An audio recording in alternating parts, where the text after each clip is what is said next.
Chegou a hora de ficar mais sabido. Agora de ficar mais sabido, nós vamos acompanhar agora o quadro do Instituto Parresia.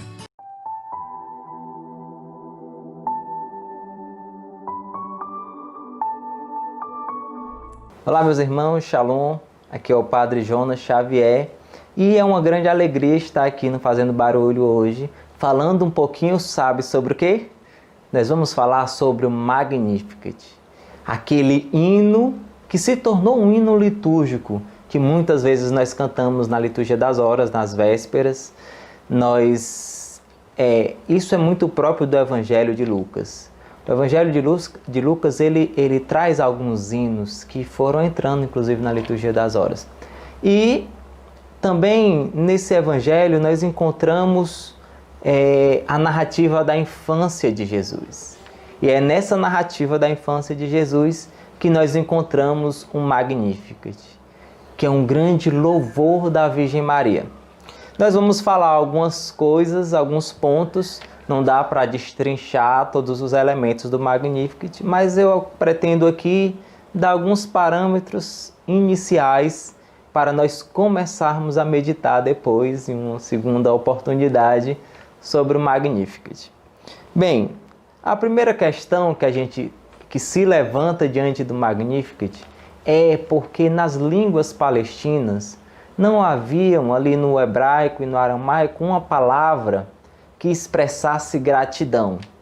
Então Nossa Senhora ela não podia simplesmente dizer obrigado, Senhor, porque tu fez grande...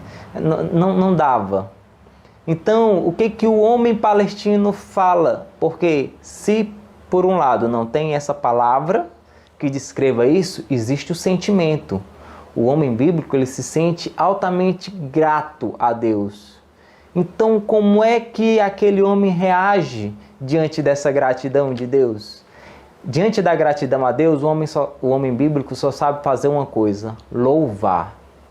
Por isso nós louvamos a Deus, expressamos a nossa gratidão louvando. É assim que as Sagradas Escrituras está cheia de um louvor a Deus que operou maravilhas na história do povo.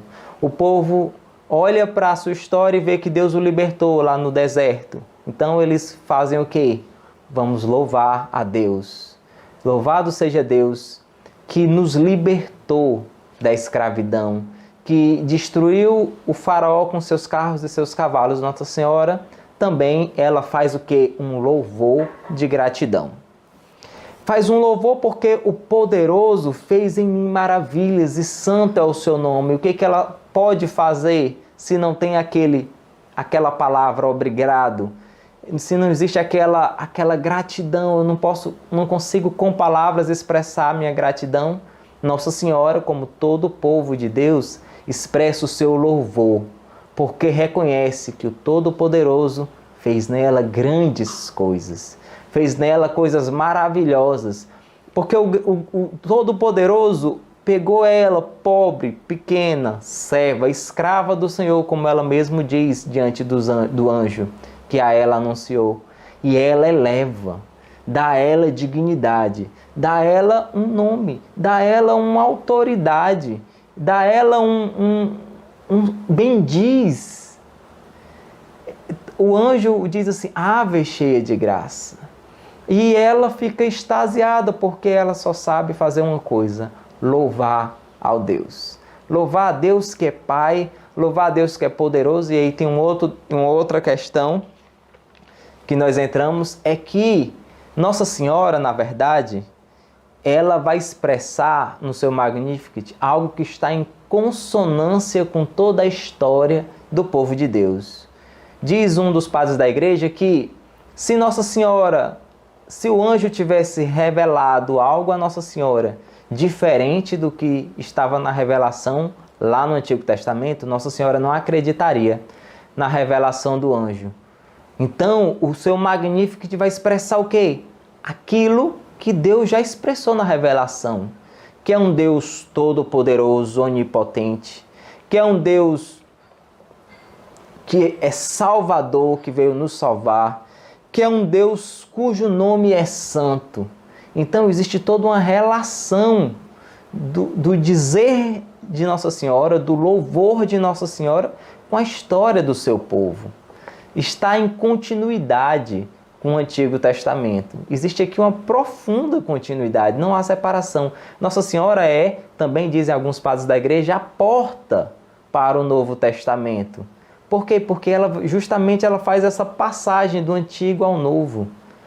E uma terceira questão que eu quero levantar é a questão da autoria. Isso aqui talvez seja um pouco polêmico. Por quê? Porque muitos autores de renome dizem que o Magnificat ele não é um hino de Nossa Senhora da boca dela, foi atribuído a ela. Então, o que nós temos que ver? Primeiro, o Magnificat só pode ser um canto de Maria. Mesmo que outra pessoa tenha escrito, ou tenha dito, ou tenha cantado, foi atribuído a ela. Isso quer dizer o quê? Que pertence a ela. Foi pensado nela. A quem mais nós poderíamos dizer que todas as gerações vão chamar-me de bendita? A gente não poderia atribuir isso a mais ninguém, porque Nossa Senhora foi um ser que Deus deu uma dignidade maior do que os outros seres. Ela é a feliz escolhida dentre o povo de Deus. E mesmo que o autor dessa passagem, desse texto, não tenha pensado na Virgem Maria, o Espírito Santo com certeza pensou nela. Pensou e atribuiu a ela, porque ele é o inspirador das Sagradas Escrituras. Portanto, as Sagradas Escrituras sempre foi, e este hino que está no Evangelho de Lucas, sempre foi atribuído a ela, a Virgem Maria, que nós ontem, hoje e sempre vamos bendizer, porque como está nas Sagradas Escrituras, ela é aquela que nós devemos bendizer para sempre. Então é isso, meus irmãos, muito obrigado, até a próxima.